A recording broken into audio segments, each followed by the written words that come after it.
Assalamualaikum warahmatullahi wabarakatuh. Waalaikumsalam warahmatullahi wabarakatuh. Sebelumnya saya ucapkan terima kasih atas kesempatan waktunya, karena di sela-sela kesibukan kita di kegiatan mengajar. Sebelumnya perkenalkan, nama saya Bayu Fikruddin, CGP Angkatan 9 Kabupaten Majalengka ya. Ini saya di sini sedikit berbagi ilmu tentang budaya positif, di mana terkait kegiatan diseminasi budaya positif. Ya, jadi di sini selama nanti 1 jam ke depan kita sharing berbagi terkait materi diseminasi terkait budaya positif. Oke, sebelah sini Bu.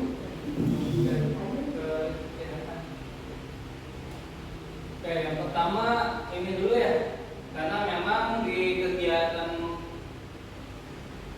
Merdeka ini, jadi CGP ini punya alur namanya Merdeka, mulai dari diri sendiri sampai akhirnya aksi nyata. Di sini pertanyaan pemantiknya, ini jawabannya setuju atau tidak ya? Nanti kita tanya bareng-bareng. Yang pertama, hukuman dapat mendisiplinkan anak. Nah, kira-kira menurut Pak Dedi nih, setuju atau tidak?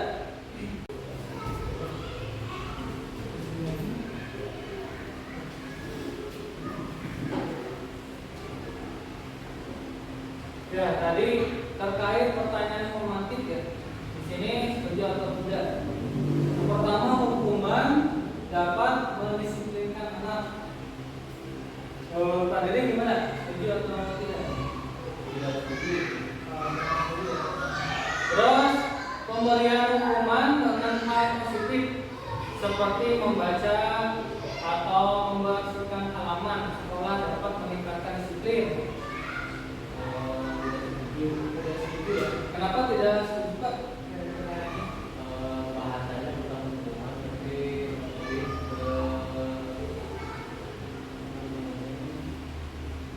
lebih konsekuensi gitu ya. Jadi memang kurang setuju ya. Jadi memang hukuman juga bisa menyebabkan anak terjadi pendendam. Ketiga, memberikan penghargaan dapat meningkatkan motivasi belajar anak. Oh, memang motivasi itu harus berasal dari diri anak itu sendiri ya. Jadi kalau nanti terusnya dimotivasi minta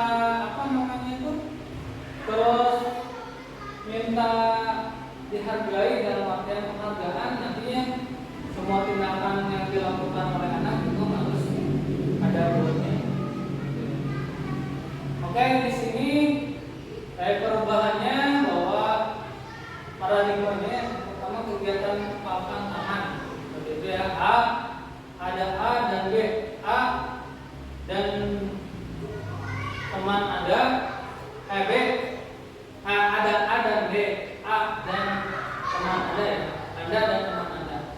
Sobekkan secari kertas kecil, tuliskan benda atau sesuatu yang sangat berharga untuk Anda. Letakkan di salah satu tangan Anda dan genggam benda atau sesuatu tersebut dengan segala daya. Buatlah sebuah kepalan. Ya, coba ini ya. Kode ya. Kepalan. Terus teman Anda B akan mencoba dengan sekuat tenaga dengan berbagai cara untuk meminta Anda memberikan benda tersebut. B bisa membujuk, mengancam, dan menghardik, merayu, menyuap apa saja agar dapat membuka kepala tangan Anda. Apa yang terjadi? Nah, contohnya Bapak ya, Bapak nanti saya merayu, Pak, aku boleh diminta benda itu? tidak. Oh tidak, kenapa Pak? Karena itu benda sangat berharga. Ya, salah berharga. Udahlah, ini saya bilang ke ibu agar dikasih benda itu. Nah, atau menyuap, ya udah nanti tukar atas sama uang, enggak? Enggak. Dia ngomong. Apa yang terjadi? Nah, di sini apa yang terjadi? Di mana kontrolnya? Ada di siapa? Ya, benar, di diri sendiri. Jadi kontrol utama di sini adalah diri sendiri. Kita sebagai ini diri sendiri yang menjadi kontrol utamanya. Ya, dalam segala hal itu kontrol utamanya yaitu diri sendiri. Nah, di sini kita akan belajar terkait konsep inti dari budaya positif. Ya, yang pertama terkait perubahan paradigma belajar. Kedua, nilai-nilai kebajikan. Ketiga, motivasi perilaku manusia. Keempat, keyakinan kelas. Kelima, disiplin positif. Keenam, kebutuhan dasar manusia. Ketujuh, posisi kontrol guru. Kedelapan, segitiga restitusi. Ya, itu. Oke, yang pertama terkait pembelajaran paradigma baru. Jadi nanti kita dalam pelajaran paradigma baru ini kita berfokus pada tujuan dari Great Lesson Pendidikan Indonesia adalah belajar Pancasila. Apa aja di sini? Beriman dan bertakwa kepada Tuhan Yang Maha Esa dan berakhlak mulia. Berkebinekaan global, bergotong royong, kreatif, mandiri dan berharap. Inilah tujuan utama dari pendidikan Indonesia. Nah, apa sih untuk itunya?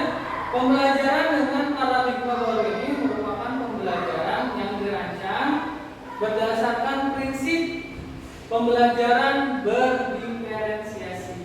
Apa? Pembelajaran berdiferensiasi itu adalah pembelajaran yang membuat dari kebutuhan anak, minat, bakat, dan belajar, ya. Sehingga para peserta didik belajar sesuai kebutuhannya berdasarkan tahap perkembangannya, ya, sesuai teori psikologi modern untuk mewujudkan apa ini? Profil pelajar Pancasila yang kita cita-citakan seperti itu. Jadi pembelajaran diferensiasi di kelas untuk mewujudkan pembelajaran profil pelajar Pancasila. Nah, di sini ada terkait stimulus respon, teori kontrol, gitu ya. Bahwa dalam realitasnya, kalau dalam teori stimulus respon, bahwa di sini realitas kebutuhan kita sama. Bahwa meyakini dalam semua orang itu mempunyai kebutuhan yang sama. Padahal dalam teori kontrol ini tiap orang itu punya kebutuhan yang berbeda-beda, ya. Punya beda-beda. Kedua, semua orang memiliki hal yang sama. Dalam teori kontrol itu setiap orang memiliki gambaran yang berbeda, mempunyai bakat yang berbeda, kesukaan berbeda, hobi beda-beda, suku beda, suku yang beda, gitu ya. Ini menyebabkan memang tidak semua tuh sama. Terus kita mencoba mengubah orang agar berpandangan yang sama dengan kita. Padahal dalam teori kontrol kita berusaha memahami pandangan orang lain tentang dunia. Ya, benar. Terus dalam stimulus respon, perilaku buruk dilihat sebagai sesuatu kesalahan.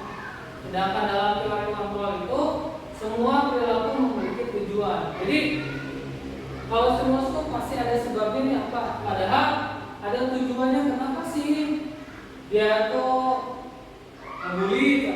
Kenapa dia tuh berbuat seperti itu? Pasti ada perubahan atau tujuan yang dia lakukan. Orang lain bisa mengontrol saya. Dalam teori kontrol hanya ada yang bisa mengontrol diri sendiri. Jadi dalam teori kontrolnya kita yang bisa mengontrol diri sendiri, ya. Terus saya bisa mengontrol orang lain dalam stimulus respon. Kalau dalam ini Anda tidak bisa mengontrol orang lain. Terus pemaksaan ada pada saat bujukan atau gagal, kolaborasi dan konsensus menciptakan pilihan-pilihan baru, ya. Model berpikir menang atau kalah. Di sini model berpikir menang. Jadi di sini menang kalah, padahal kan bisa juga bermodel menang-menang, ya. Seperti itu. Nah, di sini kita belajar ada perbedaan antara stimulus respon dan teori kontrol. pro seperti itu. Ini ada banyak perbedaan. Nah, inilah yang kita akan pelajari, yaitu tentang disiplin positif. Apa sih disiplin itu? Disiplin itu berasal dari kata disiplina, yang artinya belajar. Disiplin mengacu pada disiplin diri yang memiliki tanggung jawab terhadap apa yang dilakukannya berdasarkan nilai-nilai yang diyakininya. Jadi dari nilai-nilai diyakininya dia bisa mulai disiplin.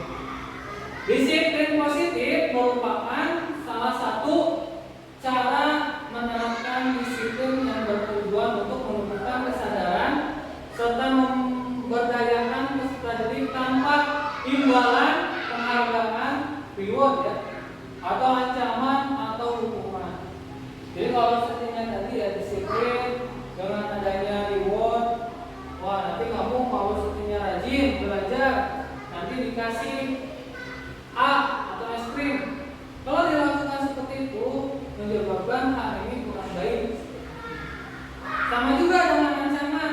Kalau di rumah, di sini ya, kamu kalau nggak belajar berdiri di depan, itu juga sama menyebabkan disiplinnya menjadi kurang disiplin positif seperti itu.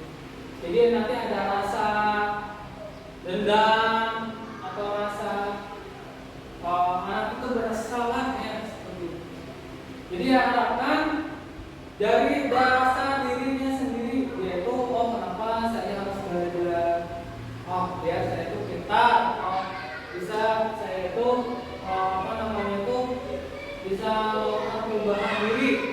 Jadi diharapkan perubahan disiplin positif itu berasal dari kesadaran diri.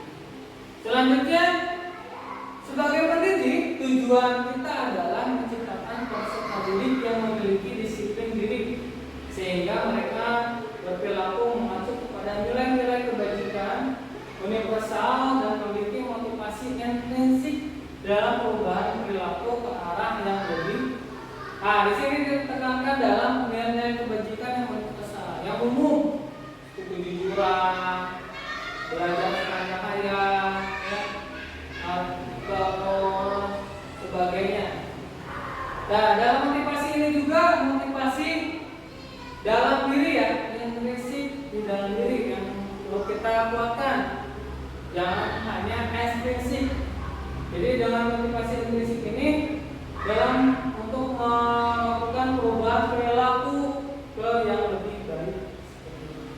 Nah, di sini contoh nilai-nilai kebajikannya ya.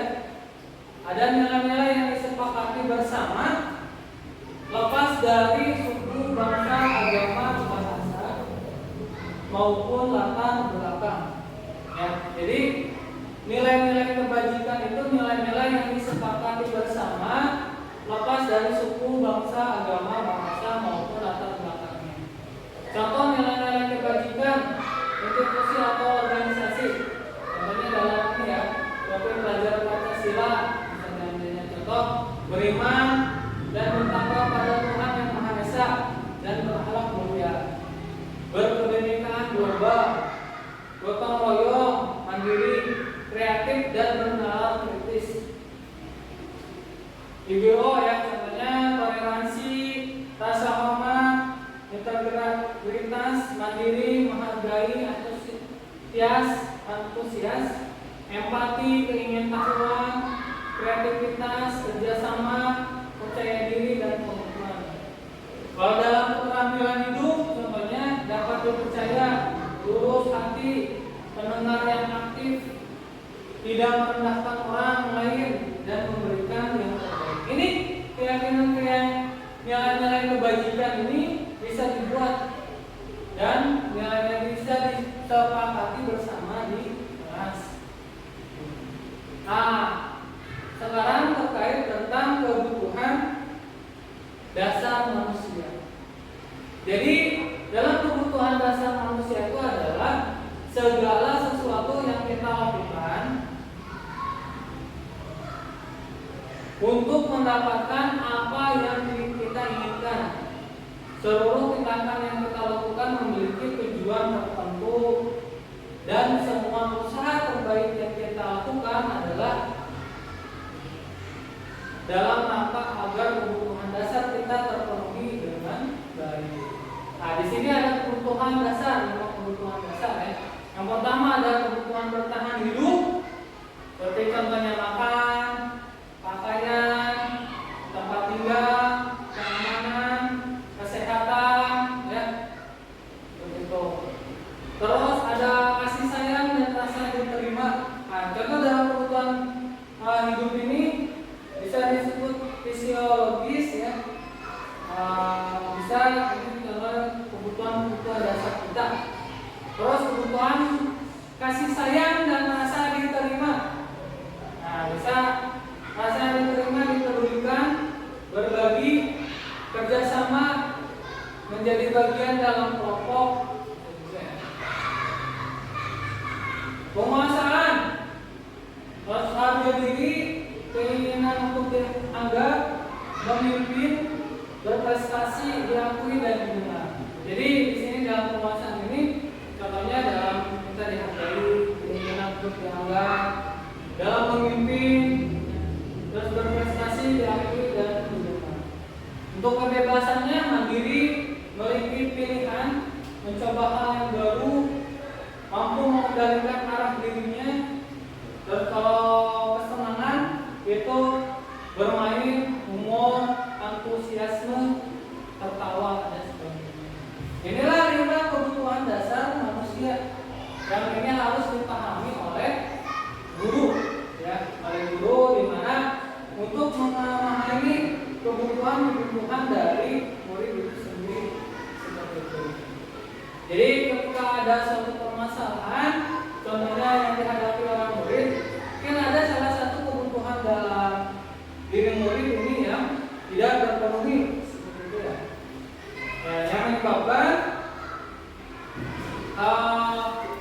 murid atau siswa menjadi berubah, ya, yaitu salah satunya menyebabkan murid atau siswa ini menjadi berubah. Jadi ini kebutuhan 5 kebutuhan dasar hidup ini yang perlu kita pahami sebagai guru.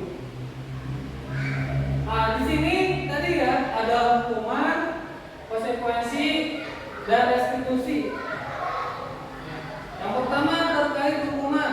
Contoh hukuman itu contohnya tidak terencana atau tiba-tiba. Contoh dalam ini, kamu berdiri di depan, atau sepertinya kamu lari keliling 2 lapangan, keliling 2 putaran lapangan sepak bola, atau lapangan basket. Ini cara tiba-tiba. Nah, ini yang menyebabkan anak itu menjadi pendendam. Jadi kalau kita melakukan terlalu banyak hukuman, bisa menyebabkan anak itu menjadi pendendam. Sedangkan terus hukuman juga murid tidak tahu apa yang akan terjadi jika dilibatkan, tidak dilibatkan, ya. Jadi dia itu secara sepihak, kalau hukuman itu secara sepihak tidak dilibatkan, menyebabkan anak itu menjadi pendendam. Bersifat satu arah, tadi ya, guru menjadi penghukum bagi muridnya, satu arah. Anak itu tidak bisa membela akan apa yang dia terima. Berupa bisa hukuman fisik atau psikis tadi ya. Contohnya hukuman fisik lari 2 keliling lapangan, atau psikis dengan hukuman direjek atau hukuman yang tidak ke fisik tapi ke membuat peserta didik itu malu, ditertawakan, ditertawakan, atau terus konsekuensi. Sedangkan konsekuensi di sini bahwa itu berencana ya atau disepakati sesuai dengan peraturan. Murid tetap dibuat tidak nyaman. Sini itu tetap ya, murid itu buat karena ada peraturan ini. Dia kalau tidak bawa topi, dia berdiri di depan. Ini menyebabkan murid juga tidak nyaman. Terus sikap guru di sini sebagai monitor murid.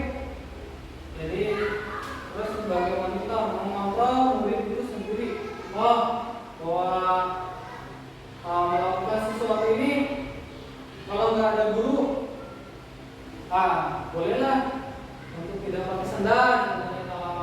atau setidaknya tidak pakai sepatu. Jadi di sini guru ini sebagai monitor bagi murid-muridnya, dan murid merasa takut gitu ya, atau setidaknya kalau berbuat baik, kalau ada dunia kalau itu juga sebenarnya kurang bagus. Yang menyebabkan memang bagusnya murid itu sadar akan hal-hal baik itu. Yang ketiga, restitusi, yaitu proses menciptakan kondisi bagi murid untuk memperbaiki kesalahan, di mana ini bersama-sama untuk memperbaiki kesalahan ya yang dia perbuat. Terus proses kolaboratif yang mengajarkan murid untuk mencari solusi sendiri atau bersama ya, mencari mana seperti itu. Ini kalau sebenarnya tidak bawa topi ketika upacara, untuk minggu depannya bagaimana? Kita mencari solusi bersama di sini, kita mencari solusi bersama. Tidak langsung menjadi penghukum ya. Nah, hal menyebabkan anak itu menjadi pendendam dan akan melakukan hal itu berulang kali ketika pas upacara tadi ya, tidak bawa topi. Diharapkan menjadi restitusi. Restitusi di sini mencari atau memperbaiki solusi atau memperbaiki kesalahan ya, memperbaiki kesalahan untuk mencari solusi bersama. Nah, di sini terkait motivasi perilaku manusia. Jadi motivasi itu memang sebenarnya terbagi dalam dua. Yang pertama ada yang berasal dari ekstrinsik, dari luar diri anak itu sendiri, ya, yaitu contohnya untuk mendapatkan imbalan atau penghargaan dari orang lain. Itu baru termotivasi. Nah, kalau kamu rajin belajarnya nanti bapak kasih es krim, itu berasal dari ekstrinsik. Motivasinya dia mau belajar kalau dikasih imbalan atau menghindari ketidaknyamanan hukuman gara-gara keterlaluan ini. Contohnya dia termotivasi karena kalau tidak pakai peci nanti pulangnya terlambat, atau kalau setidaknya tidak membawa buku nanti pulangnya terlambat. Itu termotivasi belajarnya gara-gara adanya ancaman atau hukuman, jadi termotivasi dari luar. Itu juga kurang bagus. Nah, selanjutnya ada motivasi intrinsik, berasal dari diri anak itu sendiri. Jadi untuk menjadi orang yang mereka inginkan dan menghargai diri sendiri dengan nilai-nilai yang mereka percaya. Ya, gitu. Jadi motivasi di sini untuk menjadi orang-orang yang mereka inginkan dan menghargai diri sendiri dengan nilai-nilai yang mereka percaya. Jadi di dalam diri sendiri anak itu sendiri ya, bagus untuk motivasi diri ini. Diharapkan tidak hal sesuatu itu karena imbalan dari orang lain atau karena hukuman.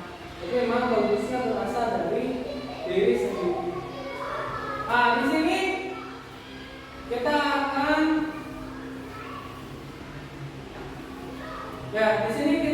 belajar terkait 5 kontrol guru ya. 5 kontrol guru. Di sini ada guru sebagai penentu, membuat merasa bersalah, teman, pemantau, dan manajer. Jadi yang pertama terkait penerapan guru sebagai kontrol guru sebagai pemukul. Contohnya ya, dalam kasus siswanya itu tidak memakai atribut lengkap saat upacara pembinaan. Coba kalau dalam hukum, guru itu akan membagi anak itu ke depan, nanti langsung hormat pada bendera selama 1 jam. Itu sebagainya. Apa yang akan terjadi di sini?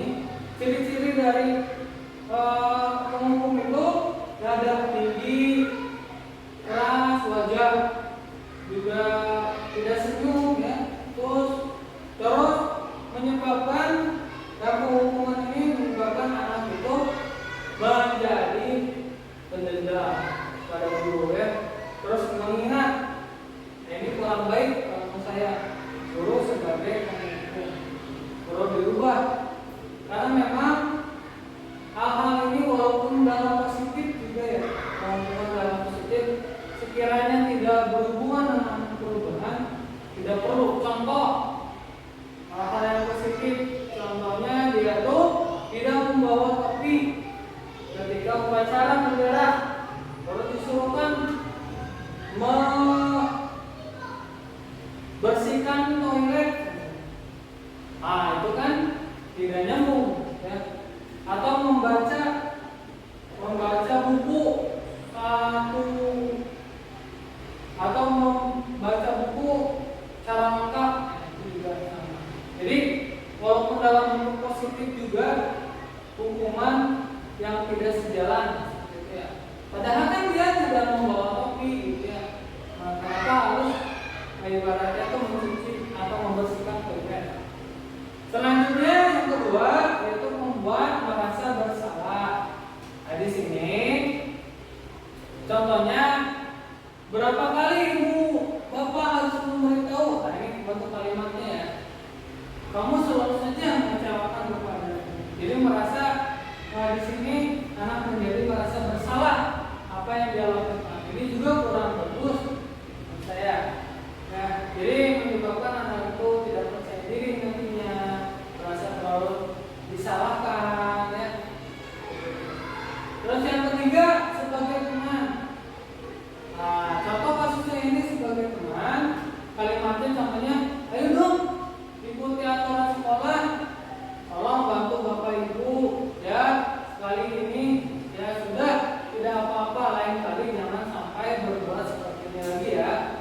Sama juga dalam membuat salah ini menyebabkan kita kalau terlalu dekat dengan anak juga kurang bagus. Dalam artian terlalu dekat juga menyebabkan anak tidak menyadari kesalahan yang dia lakukan. Padahal kan sebenarnya dia harus paham kesalahan apa yang dia lakukan untuk memperbaiki dirinya. Yang keempat yaitu kamu pemantau ya, dulu sebagai pemantau.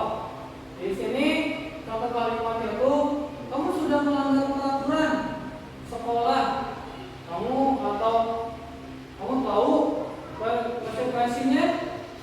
Setelah upacara kamu beli atributnya, mengoperasi dan jangan diulangi lagi. Yaitu kalau bentuk konsekuensi. Tapi di sini memang jadi akhirnya guru itu sebagai memonitor, memantau kesalahan dari murid. Masa murid itu harus diawasi ya. Nah, di sini yang terakhir itu sebagai manajer. Nah, guru sebagai manajer di sini contohnya bahwa yang dia lakukan contohnya itu, apakah kamu tahu kesalahanmu?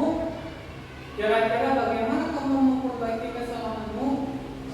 Nah, jadi di sini yang bagus memang guru sebagai manajer, di mana kita sebagai guru mampu untuk bersama-sama. Yang pertama tidak menghakimi murid, kedua sama-sama mencari tahu kesalahan agar murid itu sadar atau memahami kesalahan yang dia perbuat seperti itu ya. Nah, terus dia juga kira-kira bagaimana kamu memperbaiki kesalahanmu. Dengan dia sadar, dia akan bisa melakukan perubahan diri. Berbeda dengan tadi menjadi penghukum. Kalau menjadi penghukum, anak menjadi dendam dan akan terus melakukan kesalahan itu ya. Di mana karena dia itu merasa tidak dihargai atau merasa dengan adanya hukuman itu orang lain akan memperhatikan dia. Jadi memang di sini manajer lah yang sebenarnya cocok untuk menjadi kontrol guru di sekolah. Kira-kira apa ya yang ini? Contoh posisi kontrol apakah? Kamu, aku, ya. Contoh yang pertama, saya kecewa sekali dengan kamu.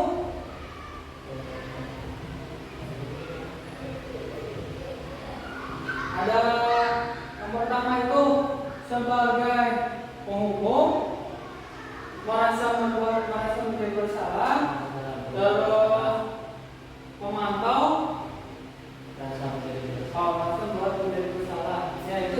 ini juga sebenarnya kurang baik seperti itu dalam hal terkait apa namanya itu kontrol guru. Jadi dalam kontrol guru merasa bersalah ya, merasa bersalah. Jadi memang di sini kurang baik ya, kurang baik. Kenapa kurang baik? Jadi nanti yang akan ditimbulkannya murid itu akan merasa minder, merasa kurang percaya diri, terus merasa menyalahkan diri sendiri ya. Itu juga memang kurang baik. Di mana posisi murid merasa bersalah. Terus yang kedua, apa rencanamu untuk menyelesaikan masalah ini? Oh, nah ini bagus ya. Kenapa bagus?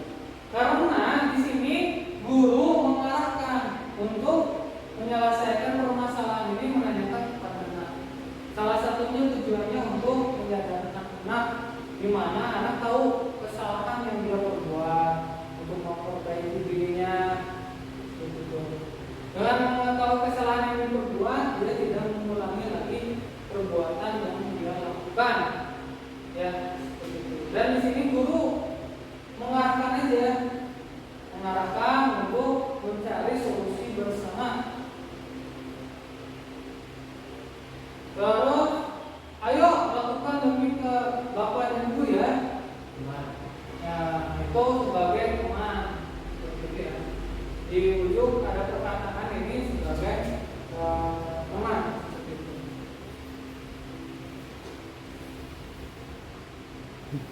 Nah, ini sebagai teman ini bahwa dalam ya bahwa kontrol dalam sebagai teman ini Bapak dan Ibu semuanya, bahwa ini juga sama sebaiknya tidak banyak dilakukan, karena memang kalau sudah terlalu dekat dengan anak ini sebagai teman seperti itu ya, menyebabkan anak juga berbeda dengan gurunya ya, seperti itu. Apa salah satunya menyebabkan guru itu merasa udahlah cuma baru anak-anak gitu ya, tidak apa-apa. Nanti apa yang akan terjadi, anak akan mengulangi kesalahan-kesalahan yang dia lakukan, karena memang gurunya memaafkan anak sebagai anak. Selanjutnya, kamu tidak pernah mendapatkan nilai jika tidak mengerjakan tugas. Ini apa? Sebagai apa?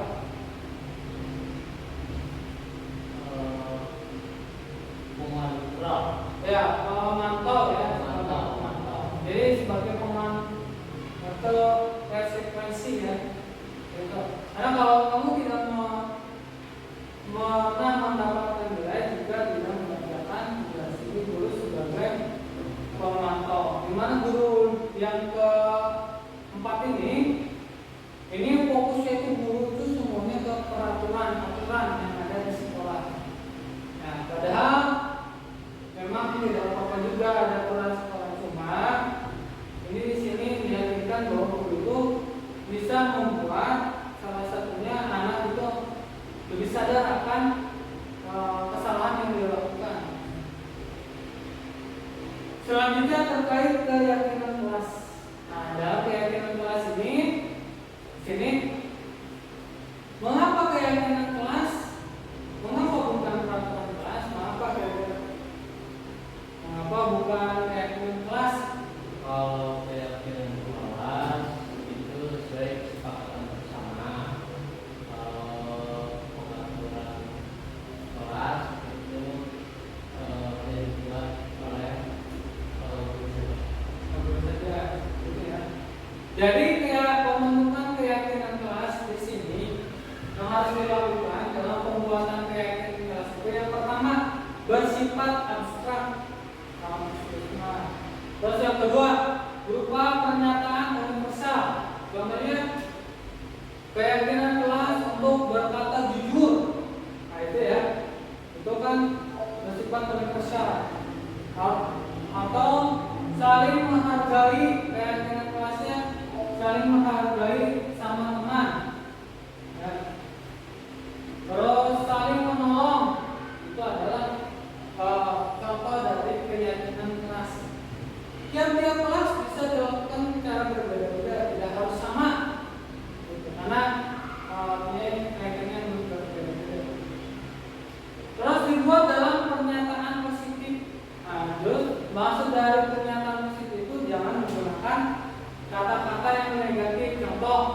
jangan atau kata jangan itu ya kurang bagus. Makanya jangan mencontek. Nah, padahal bisa digunakan dengan kalimat positif. Contohnya selalu berkata jujur, ya, atau selalu berbuat jujur. Itu jadi usahakan menghindari kata-kata negatif. Menggunakan kata-kata positif tadi. Selalu hadir tepat waktu, selalu meminta tolong, atau sepertinya tidak menjahili atau berkata dengan sopan dan santun. Jadi bisa dilakukan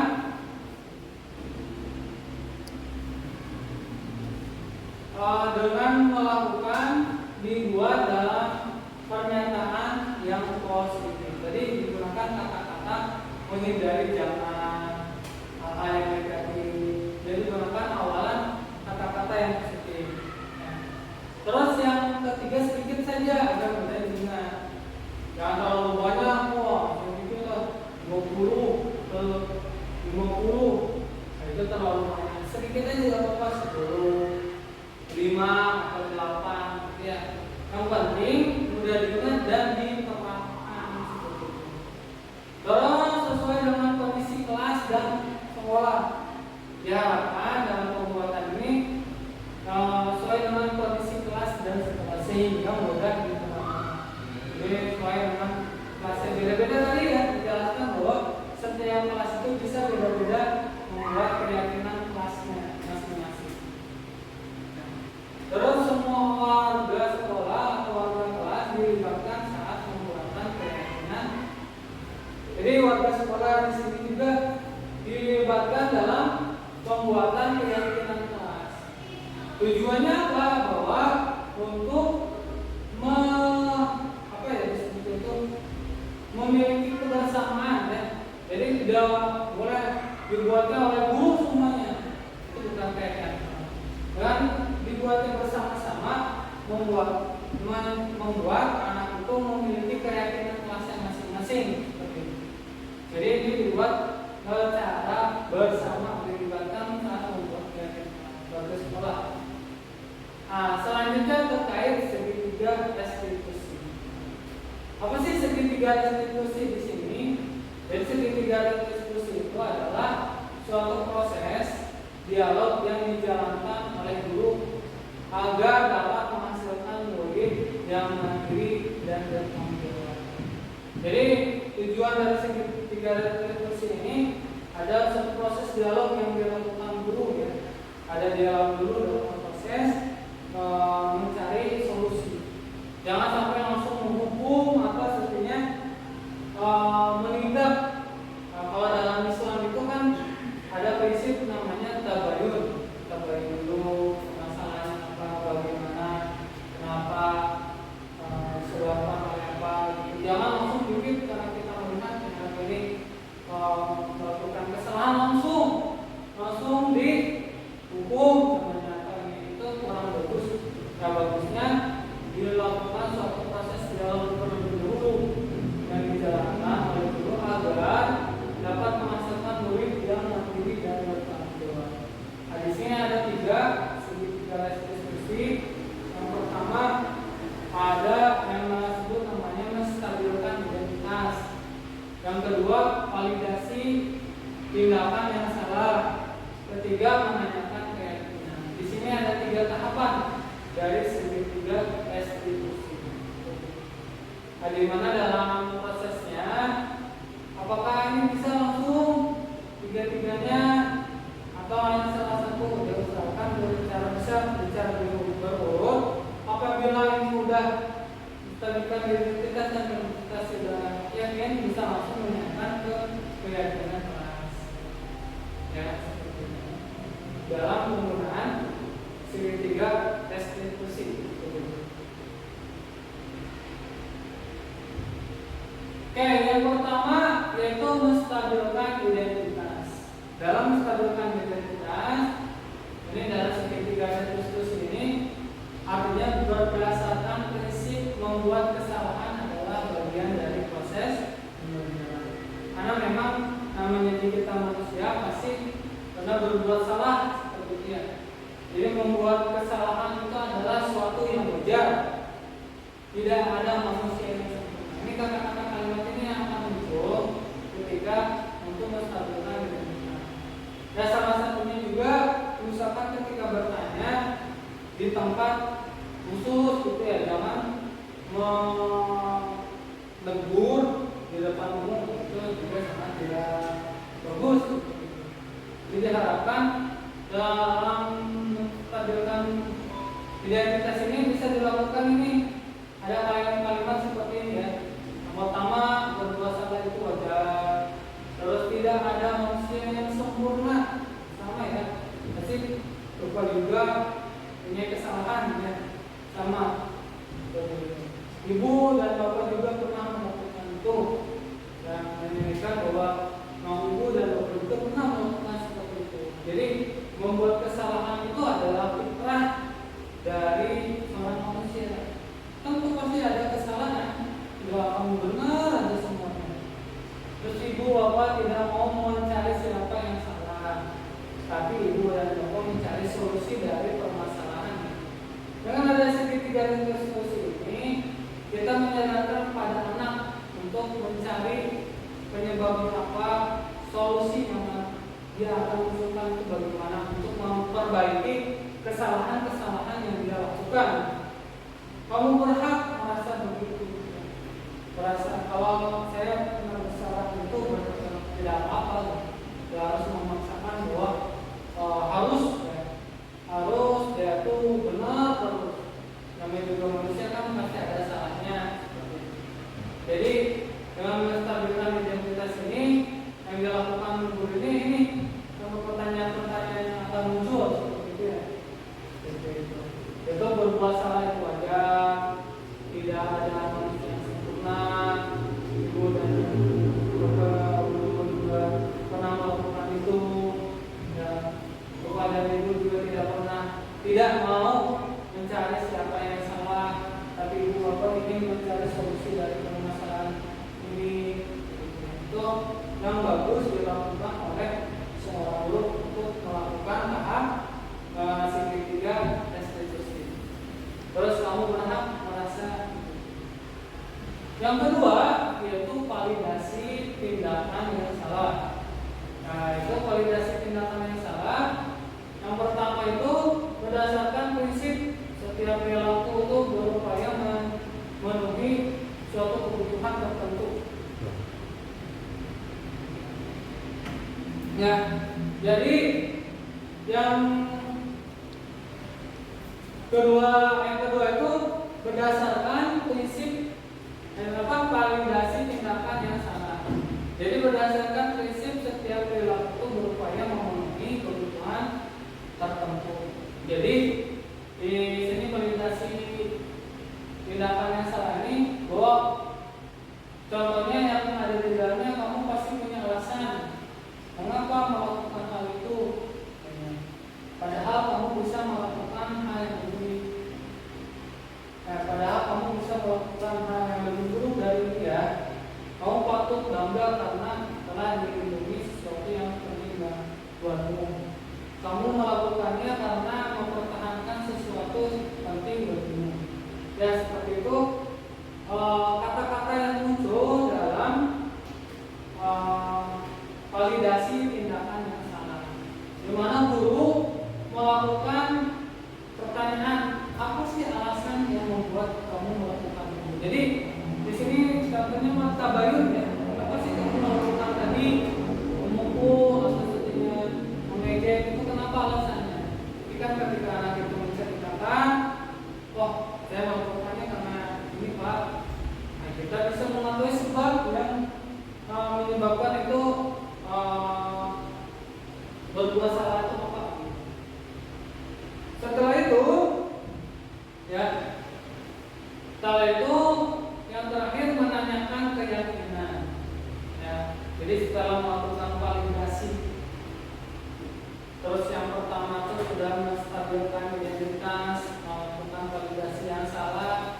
Terus yang terakhir adalah menanyakan keyakinan. Dan setelah yang telah kita buat, gitu ya, itu berdasarkan prinsip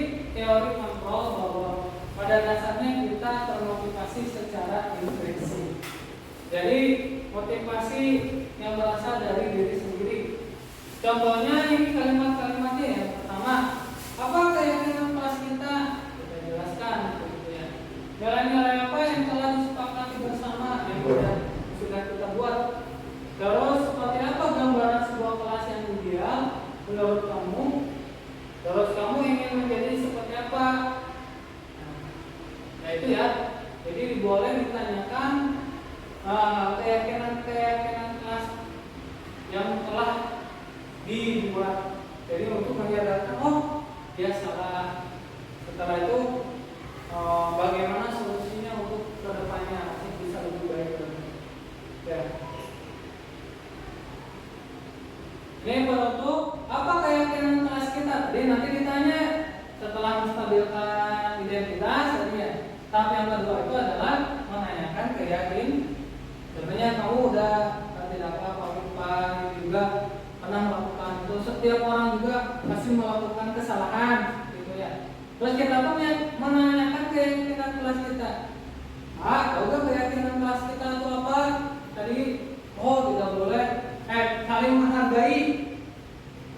Diingatkan lagi keyakinan kita yang kita buat, gitu ya. Saling menghargai Bu. Udah tahu kan? Saling menghargai. Terus nilai-nilai apa yang telah disepakati bersama?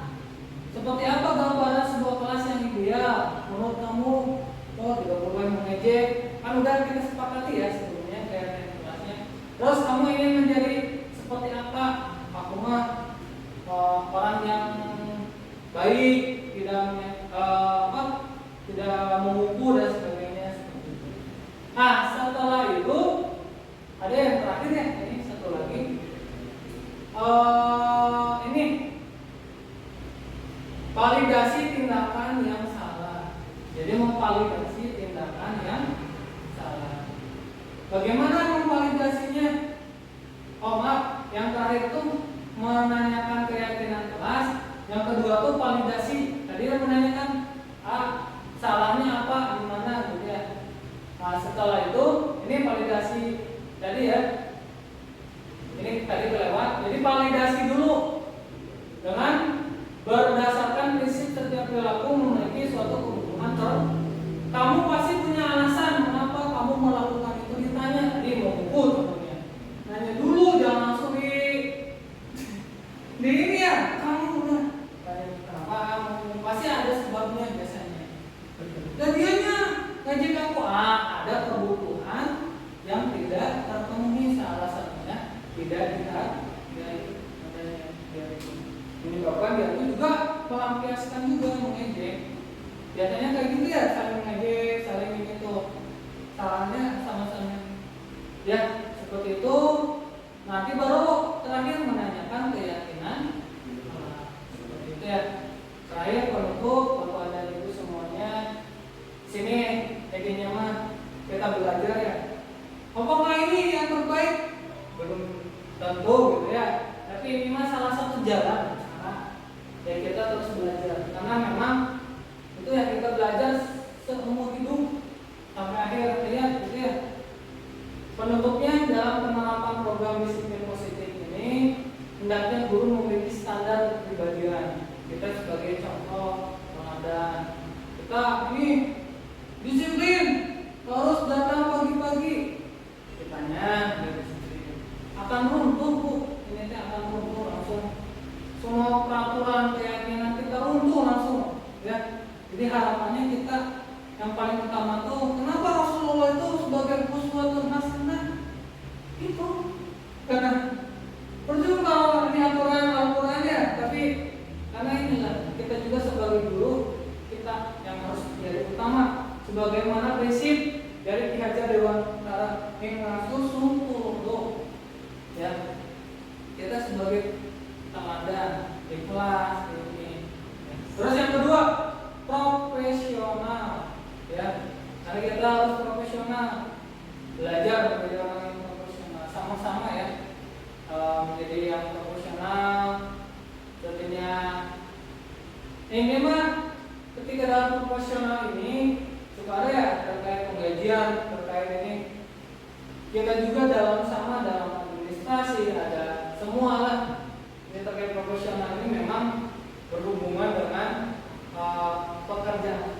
Yang ketiga, sosial yang baik, di mana guru mampu merefleksikan dirinya dalam posisi kontrol saat ini, yaitu ya sama ya, tidak hanya ucapan, ya sama-sama kita juga belajar menjadi sosial yang baik. Terus bagaimana perjalanan dirinya sebagai manajer yang menuntut murid-muridnya menjadi insan yang mandiri, merdeka, dan bertanggung jawab. Ya, semoga dengan hal ini kita bisa melakukan perubahan.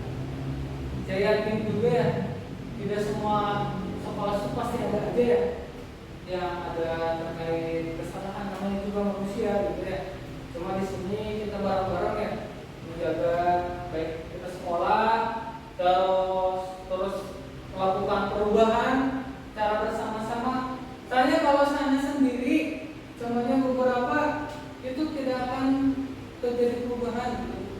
Jadi kalau kita bareng-bareng sedikit-sedikit, ya tadi yang namanya menyimpan gerak sepatu itu akan menjadi kebiasaan. Jadi kebiasaan itu menjadi habit ya, dan akan terus dibawa dilakukan. Seperti halnya karate ya, jadi habit, jadi refleks, dia udah refleks gitu, kalau orang ini udah refleks, sama kebiasaan juga seperti itu ya. Itu terima kasih Bapak dan Ibu atas kesempatannya, atas waktunya. Jangan bosan-bosan ya untuk terus mencari ilmu sama-sama. Saya juga di sini sedikit berbagi pengalaman di program guru penggerak ini, dan semoga bisa diterapkan di kelasnya masing-masing. Khususnya harapannya menjadi perubahan ya, menjadi perubahan di sekolah kita bisa lebih baik. Cukup sekian, terima kasih atas perhatiannya. Assalamualaikum warahmatullahi wabarakatuh. Saat ini contohnya ya, saya sebutkan itu Abian. Kan kalau apa tuh susah banget, sudah apa, jadi kemana aja. Jadi saya kasih tanggung jawab Abian, ya. Kasih percayaan dulu Abian, kamu bapak percaya kamu bisa, kamu yang mungkin bisa kalau ada contoh pemanasan atau apa, beri kepercayaan. kalau di olahraga Iya. anaknya. Ini kalau anaknya ini mah ditanya kalau ini maksudnya diri ini itu gimana? Ini biasa di kelas gue ya, itu gitu. Ini maksudnya kan biar seri.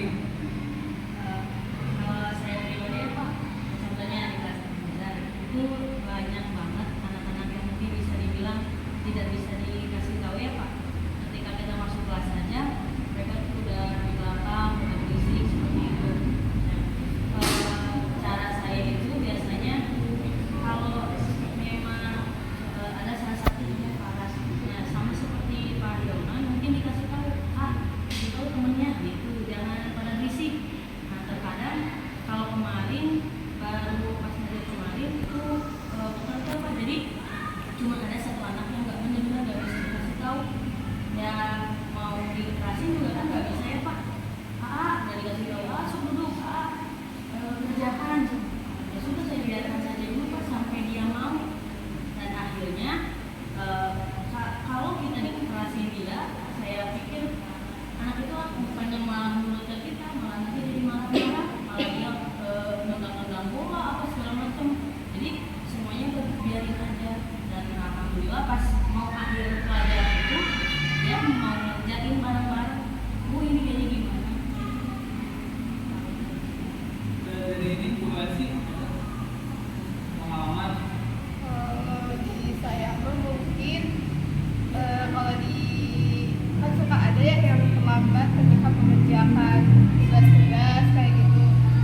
Permasalahannya kenapa? Mungkin karena si anak itu ketika penjelasan yang saya sampaikan kurang terlalu cepat. Jadi ketika diajarkannya lebih kayak langsung kayak gitu, anak itu bisa ngerjainnya. Jadi harus ditemenin gitu Pak. Ada apa? Ada. Ya jadi kalau misalnya ketika masuk ke kelas 5 gitu ya Pak, kalau ada anak-anak yang tidak kondusif ketika tidak bisa diarahkan gitu, disuruh diam masih aja bermain di belakang walaupun udah dewasa kayak gitu ya. Nanti ketika itu tuh saya suka memberikan kayak game sesama temennya gitu, jadi sama-sama ngasih soal. Jadi misalnya saya bikin soal buat Bu Minda, nanti Bu Minda juga bikin soal buat saya, terus tukeran jawabannya, terus cara yang saya kerjakan itu bener nggak gitu. Jadi saling kayak gitu, jadi anak-anak itu kondusif dan bisa mengikuti pembelajaran semua gitu. Kalau misalnya dilepas kayak gitu, kadang suka ada yang asik sendiri, ada yang tidak mau mengikuti pembelajaran gitu. Paling itu sih Pak.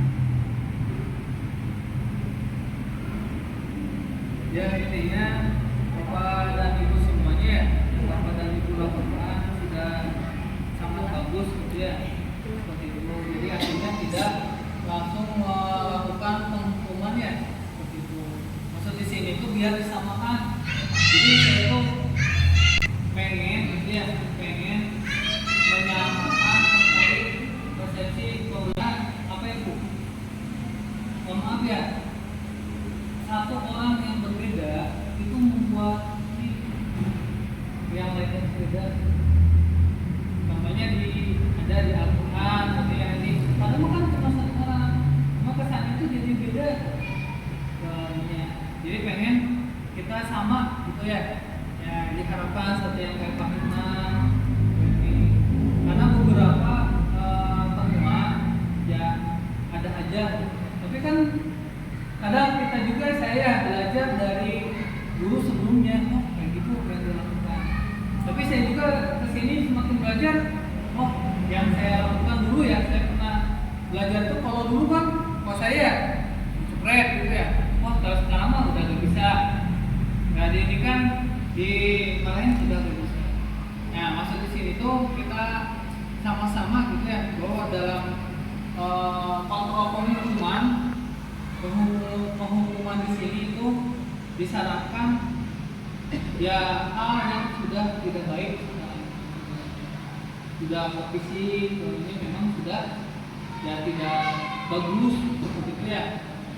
Tapi bagaimana kalau yang di sekolah-sekolah yang itu ya sekolah ya suka juga ada pertanyaan gitu ya, kalau di SMK itu bagaimana dan sebagainya.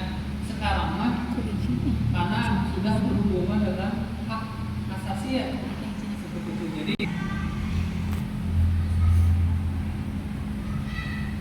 selain kedua, kontrol sebagai pembuat merasa bersalah, kita menyalahkan terhadap anak ya. Salah satu cirinya yaitu nada suara malas, halus, sedih, bahasa tubuh merapat pada anak. Dan contoh, Andi, kamu ini bagaimana ya? Kamu sudah berjanji dengan ibu tidak akan terlambat lagi. Kamu kenapa? Ya senang mengecewakan ibu. Ibu benar-benar kecewa sekali. Nah, bagaimana perasaan Andi ketika ditegur seperti itu? Merasa disalahkan. Ya sama sih. Saya juga sulit gitu ya. Ketika ngomong ke bapak dan ibu merasa saya menyalahkan ke bapak ibu juga. Ya ini mah saya juga hasil dari kemarin, yuk kalau ada apa-apa rasanya saya juga dapat dari bapak itu, dia sampaikan aja ke orangnya. Nah kalau punya ini dari belakang, saya ini bisa disampaikan gitu ya. Juga sama bapak dan ibu kalau sepertinya ada satu kebijakan nih, ya saya kemarin tangkap juga ya.